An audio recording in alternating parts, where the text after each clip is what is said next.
Hey, welcome back to the home of original sports perspective from our couch to yours. This is your host, Jermaine Lockett, and hey, it's another one of those Mondays. Hug your fellow Ravens fan because we not okay.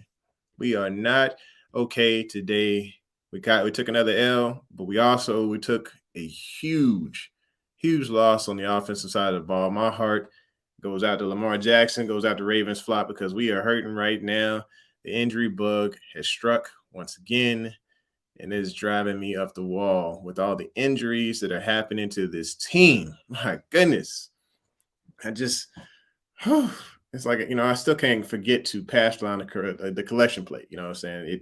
You hadn't hit the like button, if you hadn't hit the subscribe and smack the bell so you know when it's going down, please do so. Anyway, we are in mourning right now. We are in mourning on the Couch Rider Report. I am your Couch Rider Raven, Jermaine Lockett, and there was a couple of things I wanted to bring up, like the injury bug strikes again, but it was at the heart. But there were many other injuries that happened yesterday as well. But the main one was my man El Freaky, Lamar Jackson. And I'm crushed.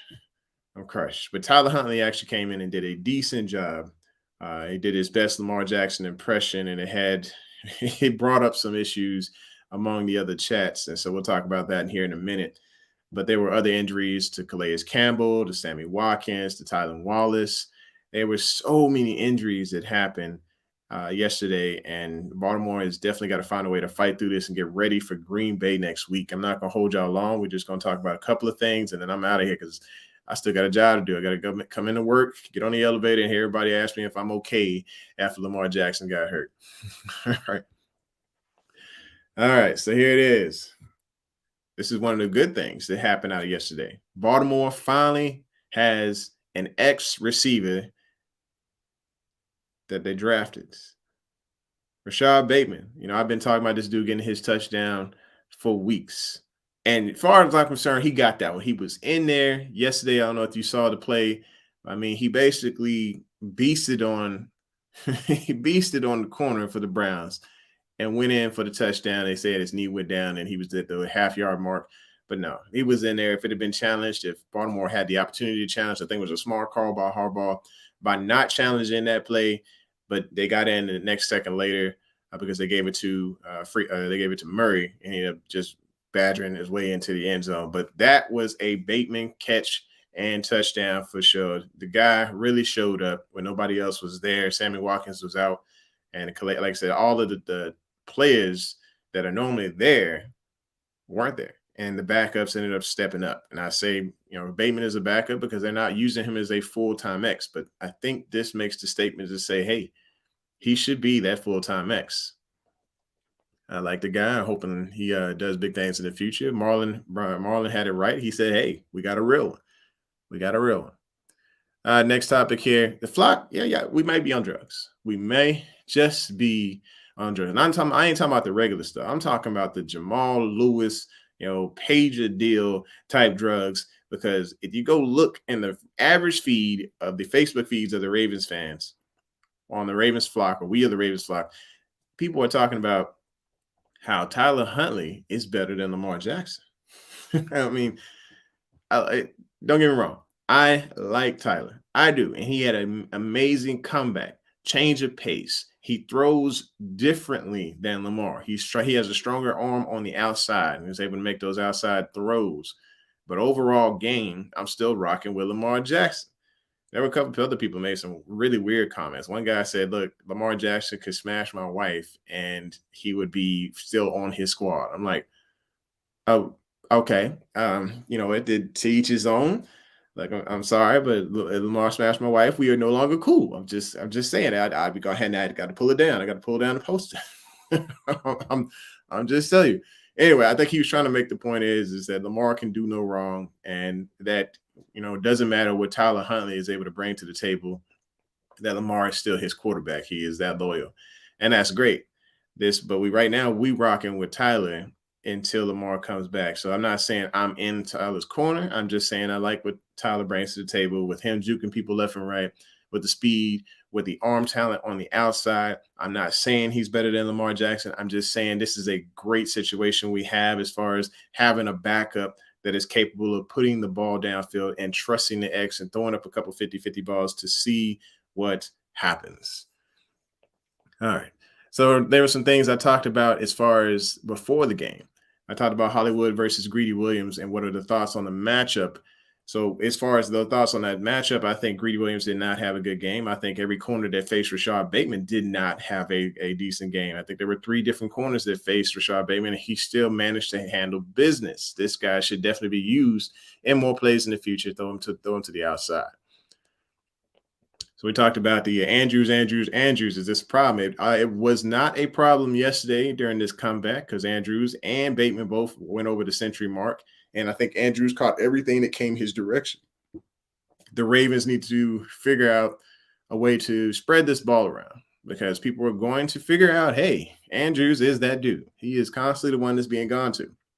But I do like the fact that both of those guys went over the century mark and throwing. I just would like to see a little bit more of that coming out the gate.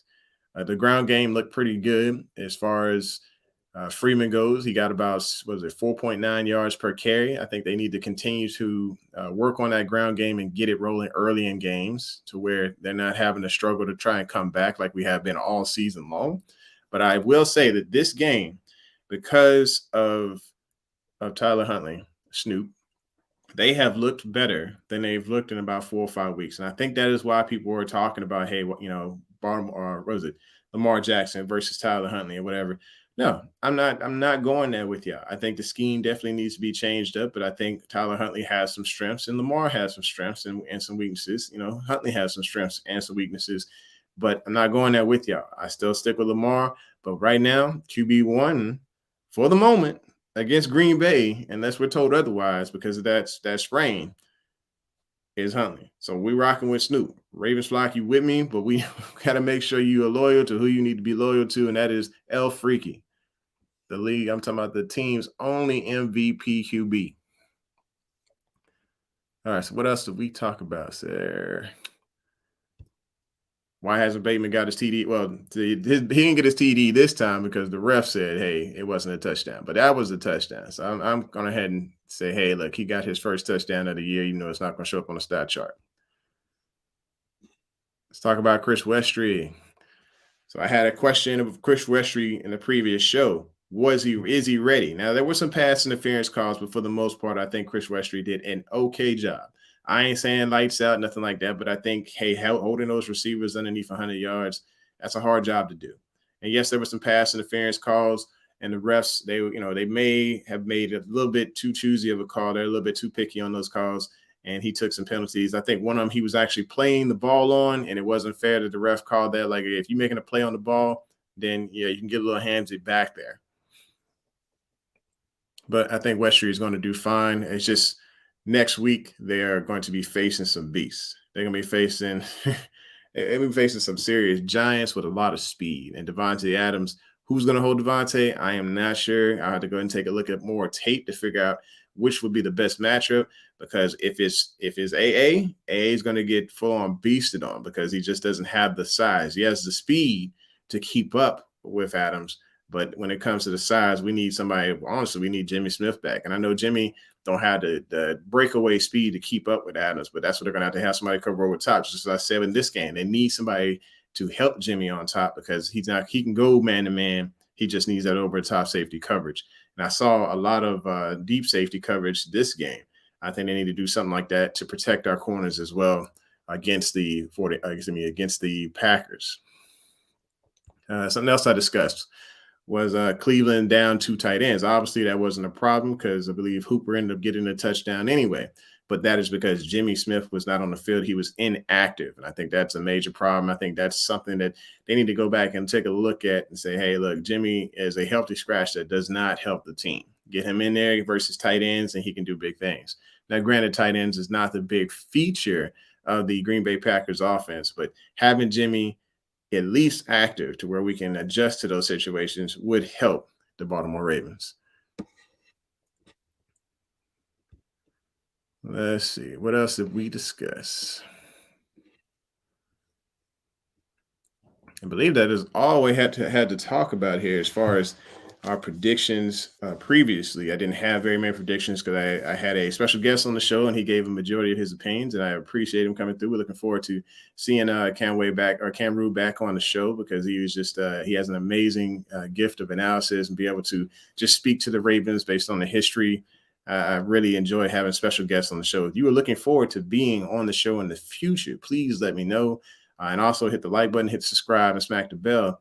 I'll have you on the show. We'll do a split screen. We'll talk it up. I have no preference as to who I have on the show, as long as we're respectful, keep it clean. Like I said, this ain't team keep it clean like getting Graven, but I do like a respectful, clean environment when it comes to talking Raven stuff, having some fun with it. So just keep that in mind. With that said, hey, I ain't gonna hold y'all no longer. This was a rough day. It's gonna be a rough week for us Ravens trying to take this L. But hey, look, guess what? We still on top of the AFC North. Still on top. And I feel like we kind of feel like them Cowboys right now. We every time we take a L, whatever, we just talk about, oh yeah, we still got them 5 rings. We got the 5 rings. No, we still on top of the AFC North. And until those Bengals and the Steelers and the Browns step their game up, I think they're probably one game out right now. I think the Steelers may be 2 games out, but until they step it up, we still top of the NFC North. We still got a chance to get into the playoffs. All we need to do is get in the door and get Lamar healthy, and it's on in this joint.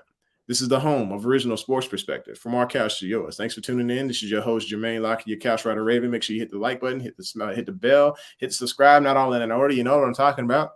Y'all take care. Have a great week. Peace.